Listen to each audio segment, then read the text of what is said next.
তাঁর জন্ম চাবাগিচা অধ্যুষিত এক রেল কোয়ার্টারে। শৈশব কৈশোর ডুয়ার্সেই কেটেছে। যৌবনে ঘুরে বেড়িয়েছেন দেশের বিভিন্ন প্রান্তে। মাটির টানে ফিরে এসে পাকাপাকি বাসা বেঁধেছেন জন্মভূমিতে। ডাক্তার পার্থপ্রতিমের সূর্যস্নাত সেই যাত্রাপথের গোধূলি বেলায় তাঁর জীবনী প্রকাশ করেছে বেঙ্গালুরুর এক সর্বভারতীয় প্রকাশনা সংস্থা, যা অ্যামাজন ও ফ্লিপকার্টে পাওয়া যাচ্ছে।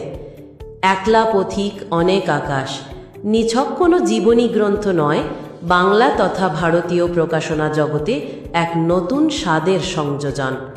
দেশের মন্ত্রী থেকে মাছ বিক্রেতা, বিশ্ববিদ্যালয়ের উপাচার্য থেকে রাজমিস্ত্রি, জ্যোতির্বিজ্ঞানী, মেডিকেল কলেজের বিভাগীয় প্রধান, ই-রিক্সা চালক, বিধায়ক, পত্রিকা সম্পাদক, আরও বহু গুণীজন এই ব্যতিক্রমী ব্যক্তিকে নিয়ে কলম ধরেছেন বা আঙুল রেখেছেন ল্যাপটপের কিবোর্ডে, যা শুধু বাংলা সাহিত্য নয়, বিশ্ব সাহিত্যে বিরল।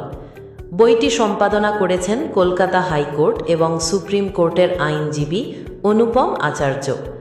একলা পথিক অনেক আকাশ, এ বইটির ই-বুক এখন পাওয়া যাচ্ছে খুবই স্বল্প মূল্যে, মাত্র 30 টাকায়।